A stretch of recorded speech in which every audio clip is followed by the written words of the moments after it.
चले वो भी समाचार आप देख रहे हैं। मैं हूं आपके साथ शिवम सोनी। आदिपुरुष फिल्म में बोले गए डायलॉग का छत्तीसगढ़ के मुख्यमंत्री भूपेश बघेल ने विरोध किया है।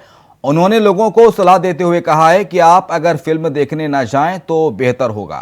फिल्म के बारे में इतना पता चलने के बाद देखने जाना सही नहीं होगा। यह सिर्फ टाइम और पैसे की बर्बादी है। इसके साथ ही उन्होंने कहा कि इस फिल्म के जरिए हमारी भावनाओं को ठेस पहुंचाई गई है। हमारे आराध्य के मुख से इस तरह के डायलॉग बुलवाना सही नहीं है। इस पर सेंसर बोर्ड को एक्शन लेना चाहिए और जो भी इसके पीछे हैं उनके खिलाफ कार्रवाई करनी चाहिए। मर्यादा पुरुषोत्तम राम, उसको इन्होंने धीरे धीरे युद्धक राम की उनकी छवि बनाई।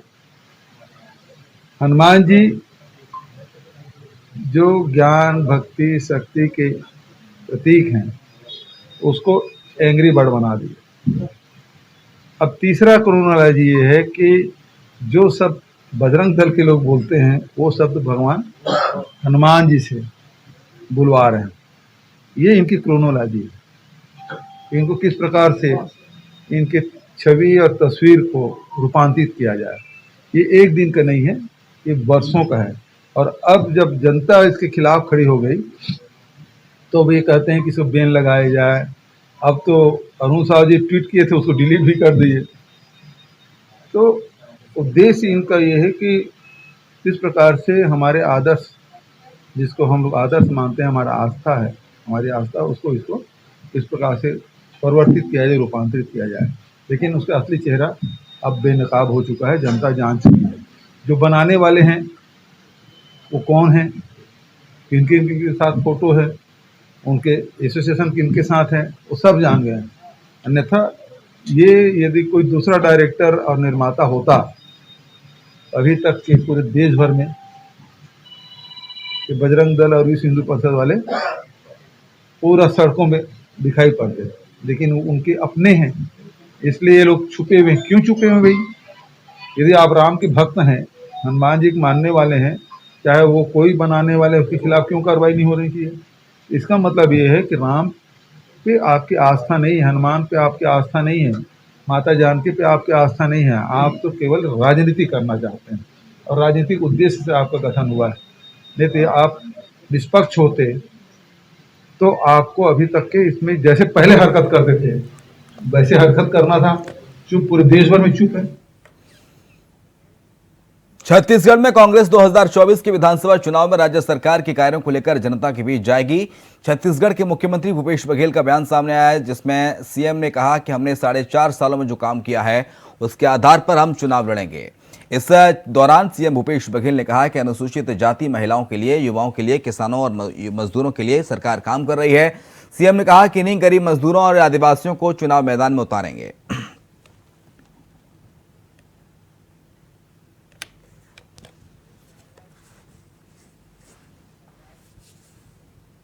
छत्तीसगढ़ में पीएससी पर फिर तकरार शुरू हो गई है। इस पर भाजपाई सड़क पर उतरकर महाप्रदर्शन कर रहे हैं। इधर कांग्रेस ने भी इस प्रदर्शन पर जोरदार पलटवार कर रही है। कांग्रेस पार्टी भूपेश बघेल ने कहा है कि चुनाव सामने है, इसलिए युवाओं को गुमराह करने का काम भाजपा कर रही है। रिपोर्ट आप देखिए।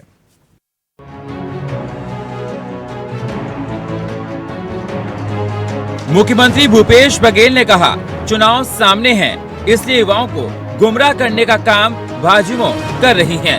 18 दिन हो गए हैं, रिजल्ट आए, फिर भी एक आरोप नहीं लगा पाए, एक भी कमी नहीं बता पाए। पीएससी ने अपनी वेबसाइट में डाल दिए कि खंडन कर दिया। उनको बताना चाहिए गड़बड़ी कहाँ हुई। कोई भी त्रुटि है तो बताएं, हम जांच करने को तैयार हैं। अच्छा ये बताइए, रिजल्ट आए कितने दिन हो गया? करीब 18 दिन हो गए। एक भी आरोप नहीं लगा पाए, एक भी कमी नहीं बता पाए। पीएससी ने अपनी वेबसाइट में डाल भी दिया कि कहाँ कहाँ गड़बड़ी, उसका खंडन भी कर दिया। तो इनको ये बताना चाहिए कि यहाँ पे गड़बड़ी हुई, इस नेता के, अधिकारी के, ओएसडी के रिश्तेदार का सिलेक्शन हुआ, इस अधिकारी के बच्चों के, उसके रिश्तेदार के बच्चों का सिलेक्शन हुआ, तो इसमें अपराध कौन सा हो गया? यदि कोई प्रक्रियात्मक कोई त्रुटि है, पेपर लीक हो गया कि कोई नंबर ज्यादा दे दिया, गलत ढंग से दे दिया, कुछ तो बताओ, तथ्य बताओ भाई। हम तो पहले दिन से बोले हम जांच करने के तैयार हैं। भाजपा के इस प्रदर्शन में शरीक होने वाले भारतीय जनता युवा मोर्चा के राष्ट्रीय अध्यक्ष तेजस्वी सूर्या भी रायपुर पहुंचे। एयरपोर्ट पर मीडिया से चर्चा के दौरान बोले युवा मोर्चा के कार्यकर्ता छत्तीसगढ़ में लगातार सरकार के जन विरोधी, युवा विरोधी सरकार के खिलाफ युवा मोर्चा जमीन पे उतरकर प्रदर्शन आंदोलन कर रहे हैं। आज भी मुख्यमंत्री निवास के घेराव का कार्यक्रम युवा मोर्चा ने आयोजित किया है। उन्होंने कहा ये पीएससी घोटाले जो देश में घोटालों में से एक है, युवा मोर्चा प्रदेश की करोड़ों युवाओं के साथ प्रदर्शन कर रहे हैं। तेजस्वी सूर्या ने कहा ये पीएससी घोटाला छत्तीसगढ़ के युवाओं के साथ किया गया अन्याय है, घोर आपातकाल और इससे कई युवा पीड़ित हो चुका है। ये पीएससी घोटाले की सीबीआई जांच होनी चाहिए। जो मैं मानता हूं देश के सबसे बड़े पीएससी घोटालाओं में एक है। इसके खिलाफ युवा मोर्चा प्रदेश की करोड़ों युवा कार्यकर्ताओं के साथ आज प्रदर्शन कर रहे हैं और ये पीएससी घोटाला छत्तीसगढ़ के युवाओं के प्रति किया गया बहुत बड़ा अन्याय है, घोर आपातकाल है और इससे कई पीढ़ी, युवा पीढ़ी इससे पीड़ित हो चुका है और इस पीएससी घोटाले का सीबीआई जांच होनी है, ये हमारा आग्रह है और इसी को आगे रखकर आज युवा मोर्चा एक ऐतिहासिक आंदोलन और सीएम निवास का घेराव आज हम कर रहे हैं। तो पीएससी पर फिर तकरार देखी जा रही है। बीजेपी कांग्रेस, कांग्रेस बीजेपी पर तमाम आरोप लगा रही है। अब देखना होगा इस पर क्या और नया निकल कर आता है। Bureau report, India voice, Chhattisgarh.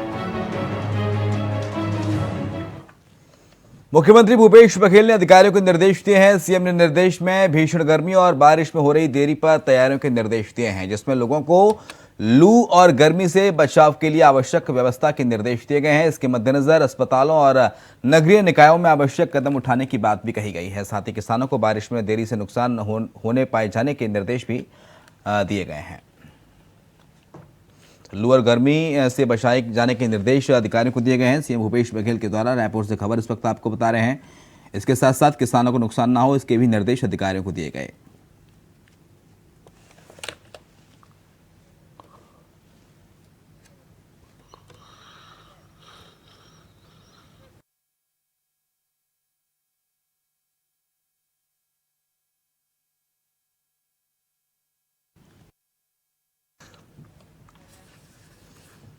Raipur में 26 जून से स्कूल खुलेंगे। बता दें कि 16 जून से ही स्कूलों को खोला जाना था, लेकिन भीषण गर्मी को देखते हुए भूपेश बघेल ने ग्रीष्मकालीन अवकाश 15 जून से बढ़ाकर 25 जून तक कर दी हैं।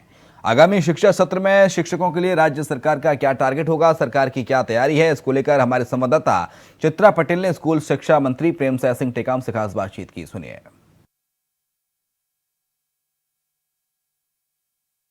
छत्तीसगढ़ में 26 जून से स्कूल खुलने वाला है, नए सत्र शुरू होने वाली है। इस चर्चा करने के लिए हमारे साथ मौजूद हैं स्कूल शिक्षा मंत्री डॉक्टर प्रेमसाय सिंह टेकाम। नए सत्र शुरू होने वाली है, क्या तैयारी है सरकार की? नए शैक्षणिक सत्र वैसे शुरू होता है हम लोग का 16 जून से, लेकिन इस बार इतनी भयंकर गर्मी पड़ रही है, इसको देखते हुए हम लोग ने 16 जून की जगह 26 जून से नए शैक्षणिक सत्र शुरू होगा। तो उसमें हम लोग ने बच्चों को किताबें और एक सेट ड्रेस उनको दिया जाएगा। उनको किताबें पाठ्य पुस्तक निगम के द्वारा पहली क्लास से लेकर 10वीं क्लास तक के जो सीजी बोर्ड के जो बच्चे हैं उनको देते हैं। तो पूरी तैयारी हम लोग की रहेगी कि उस समय तक वहाँ पे उपलब्ध हो जाए। और जो बच्चों के स्कूल जहाँ पर मरम्मत की ज़रूरत है, जहाँ अतिरिक्त कमरे की ज़रूरत है, तो हाँ उसकी मरम्मत ठीक से हो जाए, लिपाई पोताई उसकी हो जाए, ताकि जब बच्चे नए सत्र में जब जाएंगे तो उनको अच्छा लगेगा। पहले दिन बच्चे जो है एडमिशन के लिए आएंगे, स्कूल शुरुआत करेंगे, उस पहला दिन बच्चों को क्या संदेश देंगे आप? उनको बधाई कि नए शैक्षणिक सत्र में लोग आ रहे हैं। कुछ हम लोग प्रवेश उत्सव मनाते हैं, उस दिन बच्चों को तिलक लगाकर उनका स्वागत करते हैं और उनकी आगे अच्छी पढ़ाई हो ताकि बच्चे ठीक से पढ़ सकें, तो उनकी स्वागत होता है उस दिन। उनके बच्चे आते हैं, उनके पेरेंट्स भी आते हैं। पालकों से आप क्या उम्मीद रखते हैं? देखिए, पढ़ाई लिखाई में एक तो बालक, पालक और टीचर, शिक्षक, ये 3 महत्वपूर्ण कड़ी होती है। तो पालक जब भी स्कूल में आए, एक तो उनको जो महीने में जो बैठक होती है टीचर की, पालक की जो बैठक होती है, उसमें जरूर उसमें आए। और अन्य जो त्यौहार होते हैं, 15 अगस्त हो, 26 जनवरी हो, उसमें वो लोग आए, अपने बच्चों के बारे में जानकारी लें, किस प्रकार से पढ़ाई उसकी हो रही है, और जो उनको जो होमवर्क दिए जाते हैं वो ठीक से कर रहा है कि नहीं कर रहा है। तो जब तक मीटिंग में आएंगे पालक, तो इनकी जानकारी, तो पालक की भी महत्वपूर्ण भूमिका रहती है कि अपने बच्चों को जरूर स्कूल में भेजें और उनके ऊपर निगरानी भी रखें, बच्चों की क्या पढ़ाई उसमें हो रहा है, और अच्छे सुझाव भी दें जो आवश्यक हो उसके स्कूल के लिए। आगामी सत्र के लिए अध्यापकों को क्या टारगेट देंगे? टारगेट उनके लिए ये रहता है कि अच्छी पढ़ाई हो, अच्छे रिजल्ट हो, बच्चे अच्छे पास हों। तो अगर किसी स्कूल का अगर रिजल्ट लगातार अगर अच्छा हो रहा है, तो इसका मतलब कि वहाँ पे टीचर ठीक से अपना पढ़ाई कर रहे हैं। इसलिए उनको विशेष ट्रेनिंग उनको अपन देते हैं, प्रशिक्षण उनको दे देते हैं, ताकि अपना रिजल्ट ठीक से वो लोग अचीव कर सकें। कई स्कूलों में भी ऐसे शिकायतें आई रही है कि बच्चे के साथ जो है कड़ाई से पेश आते हैं, हाथ भी उठा देते हैं, कई अध्यापक है शराब भी किए चले जाते हैं, तो इसके लिए कोई संदेश देंगे? नहीं, देखिए, बच्चों का जो पढ़ाई लिखाई है उसमें टीचर की बड़ा महत्वपूर्ण भूमिका रहती है। तो अगर टीचर अपने आचरण को सुधारें तो बच्चे उसको फॉलो करते हैं।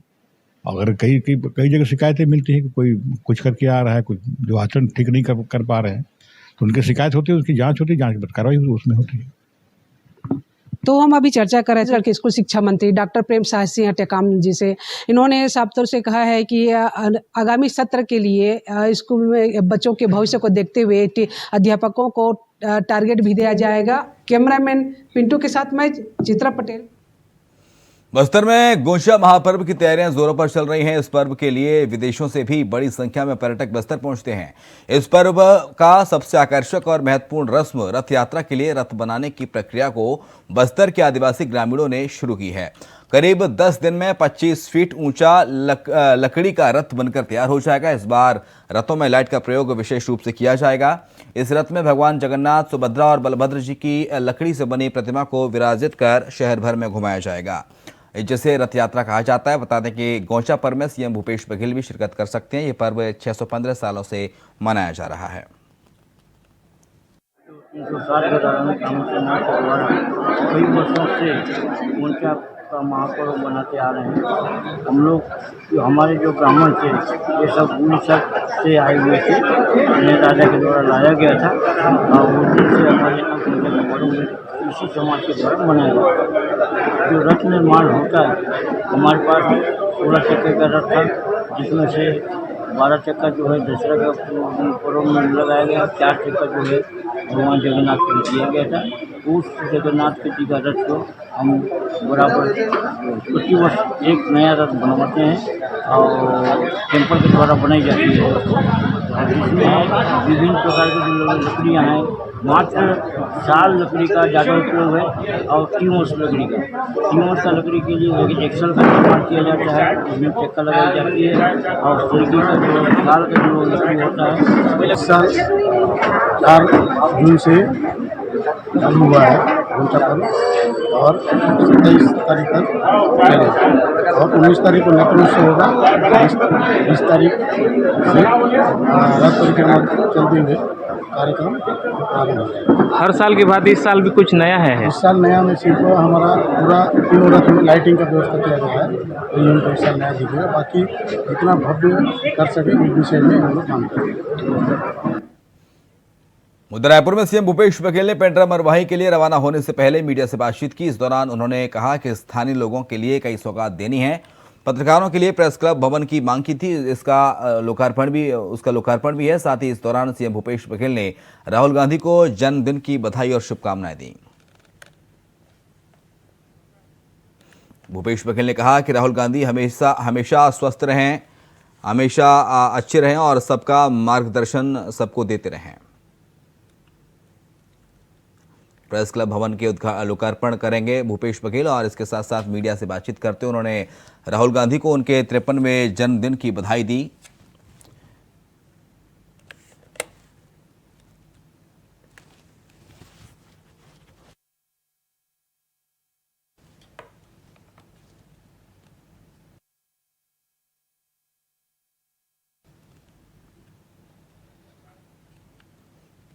जा रहा हूँ, वहाँ पत्रकारों ने भवन मांगी थी तो उसके लोकार्पण के लिए तो आप लोगों का है कार्यक्रम। दूसरा, आज राहुल जी की जन्मदिन है तो राहुल जी को बहुत बहुत बधाई और शुभकामनाएं। स्वस्थ रहें हमेशा और हम सबको मार्गदर्शन देते रहें और उसके नेतृत्व में कांग्रेस आगे बढ़े। अंबिकापुर में निःशुल्क 108 की सुविधा लोगों को राहत देने के लिए शुरू की गई है ताकि लोग इसका लाभ लेकर स्वास्थ्य सुविधा पा सकें। लेकिन स्वास्थ्य मंत्री के गृह क्षेत्र में ही इस निःशुल्क सेवा पर बट्टा लगाने का काम किया जा रहा है। हैरत की बात यह है कि इस एम्बुलेंस कर्मचारी मरीज के परिजन से पैसे की मांग कर रहा है। एक ऐसा ही पैसा मांगने का वीडियो सामने आने के बाद हड़कंप मच गया है। अब इसमें जांच और कार्रवाई की बात कही जा रही है। पूरा मामला मेडिकल कॉलेज अस्पताल का है। तो पूरा मामला मेडिकल कॉलेज अस्पताल का बताया जा रहा है, जहां पर पैसे मांगने का जो वीडियो है वो वायरल हो रहा है। एम्बुलेंस कर्मचारी का ये वीडियो है।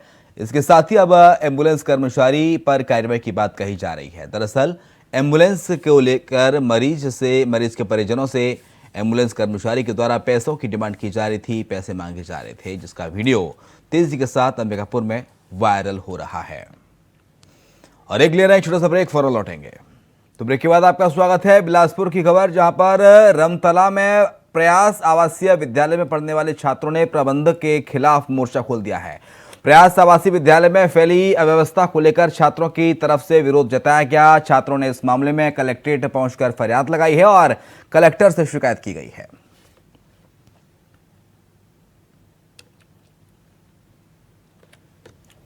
कलेक्ट्रेट पहुंचकर कलेक्टर से शिकायत की गई। छात्रों के द्वारा प्रयास आवासीय विद्यालय में अव्यवस्थाओं का आलम है और अव्यवस्थाओं के अंबार के चलते कलेक्टर साहब से शिकायत की गई है। बिलासपुर से खबर आपको बता रहे हैं।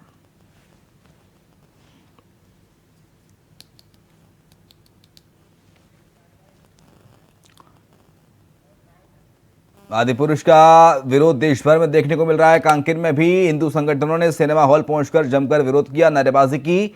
हिंदू संगठनों ने फिल्म निर्माता का पुतला दहन किया। फिल्म संगठन का कहना है कि फिल्म में जिस तरह से सनातन धर्म की आस्था को ठेस पहुंचाने का कार्य किया गया है वो निंदनीय है। फिल्म निर्माता आने वाली पीढ़ी को आधुनिकता परोस रहे हैं।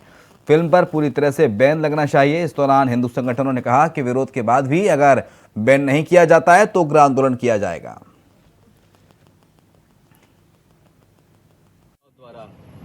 आदिपुरुष, यह तो आदिपुरुष नाम से ही अशोभनीय है हिंदू समाज के लिए, क्योंकि हमारे आराध्य प्रभु श्री रामचंद्र मर्यादा पुरुषोत्तम हैं, उनको आदिपुरुष के नाम से दर्शाया गया है। और पिक्चर में पूरी तरह से पूरा सनातन के साथ खिलवाड़ किया गया है।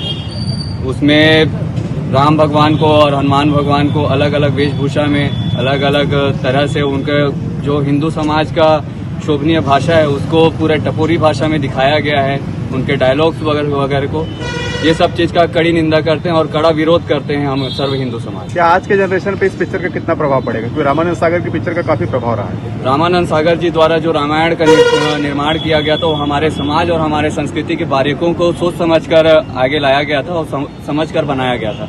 लेकिन यहाँ जो आने वाली पीढ़ियां हैं वो अगर इस पिक्चर को देखते हैं तो उसका हमारे समाज और हमारी संस्कृति में और हमारे राष्ट्र की गरिमा में अभी लगातार कुछ वर्षों में ये देखा जा रहा है जितने भी फिल्म बन रही है वो हिंदू सनातन धर्म के विरोध में फिल्म बन रही है। अभी हाल ही में जो फिल्म के डायरेक्टर हैं ओम राव जी, जिनके द्वारा आदिपुरुष फिल्म बनाया गया है, जिसमें पूरा हिंदुत्व के विरोध में वहाँ दिखाया गया है। जैसे हमारे प्रभु श्री राम के बारे में जो अभद्र टिप्पणियां हैं, उनका जो वेशभूषा है, जैसे राम जी को मूंछ के रूप में दिखाया गया, चमड़े का उपयोग किया गया उसके शरीर में, वैसे ही हनुमान जी के ऊपर भी चमड़े का उपयोग किया गया। उनमें वस्त्र भी जो दिखाए गए भगवे का रंग नहीं है।